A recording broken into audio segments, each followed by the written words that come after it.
The line between independent cinema and Hollywood cinema has been blurred over the past decade, but sometimes that line can be crystal clear. Take these two films, for example. They were both released in 2001, Donnie Darko and Lord of the Rings, The Fellowship of the Ring. In terms of strict economics, these two films could not be further from one another. The budget for The Lord of the Rings, The Fellowship of the Ring could have made nearly 20 Donnie Darko films. It all comes down to scale, and with a larger budget comes a broader accessibility. The scale is tipped heavily in favor of the Hollywood machine as opposed to the independent route. Now let's look at visuals. Here's an establishing shot from Donnie Darko.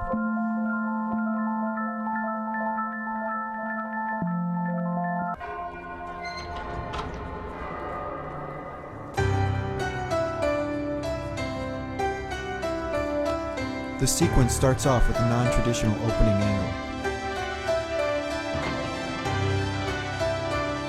The next sequence has no edits and introduces nearly every important character in the film.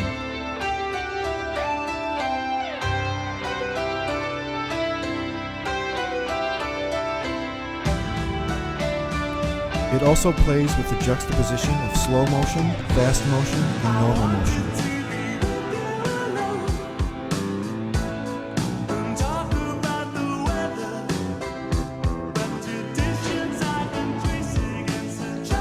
This is a reflection of a theme in the film, of time travel, and defying the boundaries of moving through space and time.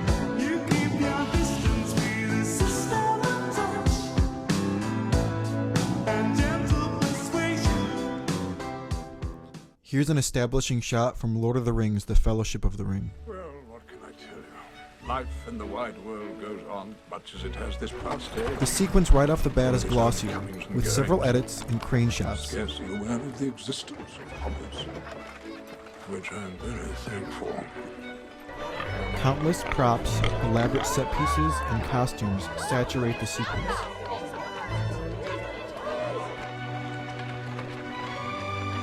This is a prime example of the traditional Hollywood way of establishing characters and an environment. Oh, the long-expected party.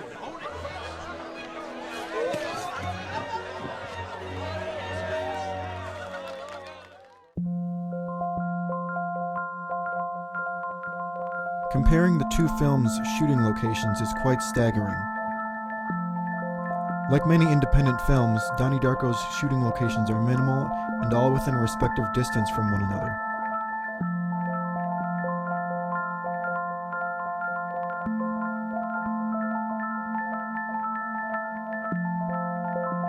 As opposed to The Fellowship of the Ring, which included nearly 20 cities and towns throughout New Zealand as its shooting locations.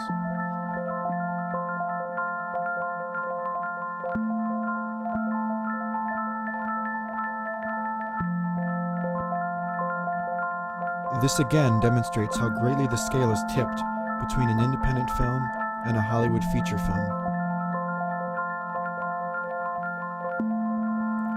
But if you strip down the architecture of both of these films, you'll find two very similar stories. Let's look at two scenes where the protagonists are confronted by an antagonist in the film.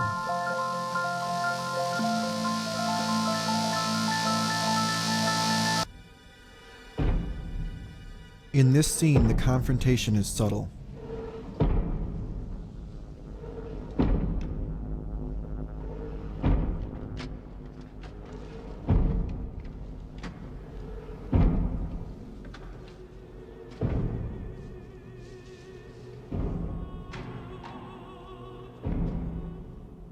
Why are you wearing that stupid bunny suit?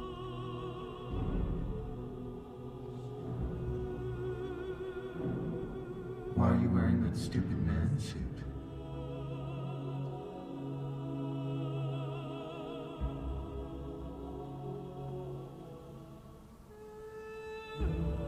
Take it off. Sprinkled with bits of thought-provoking dialogue, melancholic music, and a dark setting, This all lends itself to the emotional and philosophical crossroads the protagonist has arrived at.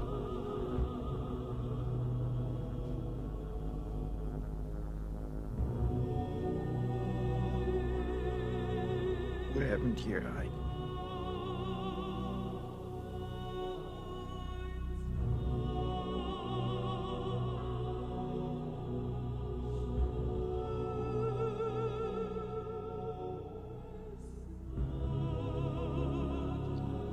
Why do they call you Frank?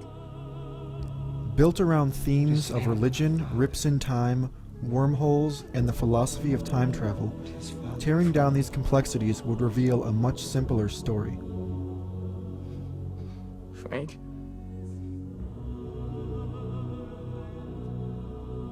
When's this gonna stop?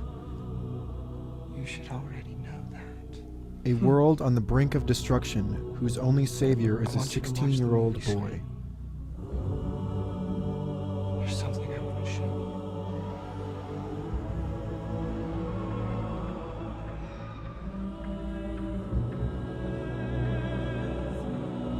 Have you ever seen a portal?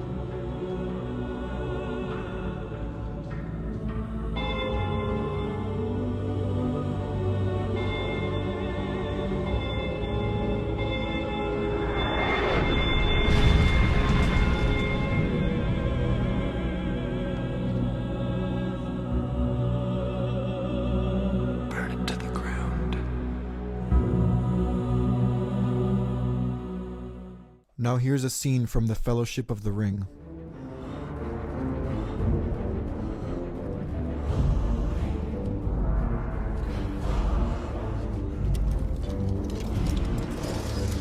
The confrontation is more action-driven, with the score taking the helm to drive the scene.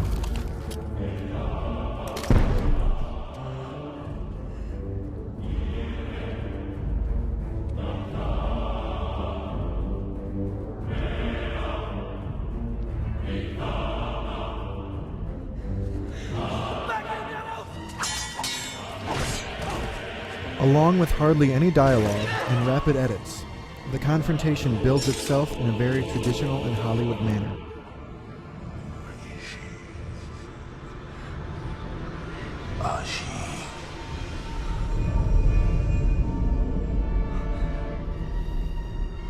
But if you strip away all the gloss from this Hollywood film, you'll find a story similar to that of Donnie Darko.